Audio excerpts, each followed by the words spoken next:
गांव के एक कोने में एक पुराना मिट्टी का बना हुआ छोटा सा घर था। यह घर गरीबी से जूझता श्यामलाल का था। वो अपनी पत्नी सीता और 2 बच्चों के साथ रहता था।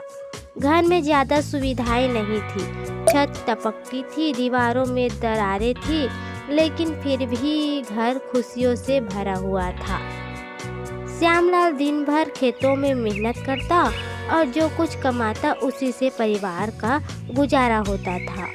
उसकी पत्नी सीता सादा भोजन बनाती, लेकिन उसमें इतना प्यार होता कि सभी खुश हो जाते।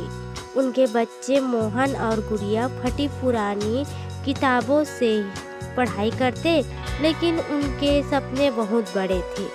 एक बार गांव में भारी बारिश हुई। श्यामलाल का घर कमजोर था, इसलिए उसकी छत गिर गई। परिवार को रात भर ठंड में बिना छत के गुजारनी पड़ी। श्यामलाल को बहुत दुख हुआ, लेकिन उसने हार नहीं मानी। वह सुबह होते ही गांव के साहूकार के पास गया। साहूकार जी, मुझे कुछ पैसे उधार दे दीजिए, मैं जल्दी ही आपके पैसे दे दूंगा। नहीं श्यामलाल, मैं तुम्हें पैसे नहीं दूंगा। गरीब आदमी को पैसे देना मतलब कुएं में पानी डालना। माफ करो। साहूकार ने श्यामलाल को पैसे देने से इनकार कर दिया। श्यामलाल उदास होकर घर लौट आया, लेकिन उसने हिम्मत नहीं हारी। उसने सोचा, क्यों न मैं खुद ही घास की छत और मिट्टी से अपने घर की मरम्मत करना शुरू कर दूं। श्यामलाल ने मिट्टी से घर की मरम्मत करना शुरू कर दिया। श्यामलाल की पत्नी और उसके दोनों बच्चे भी उसका हाथ बटा रहे थे। इसी दौरान गांव में एक सेठ आया जो गरीबों की मदद करने वाला था। उसने श्यामलाल को मेहनत करते हुए देखा और पूछा, अरे भाई, तुम इतना मेहनत क्यों कर रहे हो? क्या करूं भाई, मेरा घर बहुत पुराना था।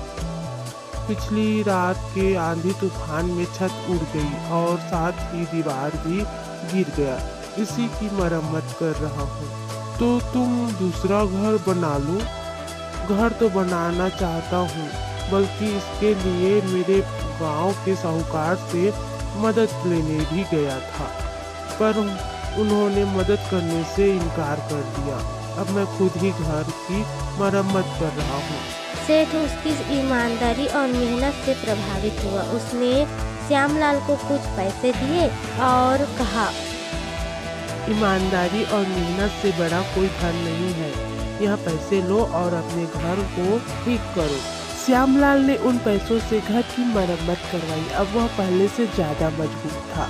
लेकिन सबसे बड़ी बात यह थी कि श्यामलाल को यह समझ आ गया कि घर ईंट और पत्थर से नहीं, बल्कि प्यार और मेहनत से बनता है।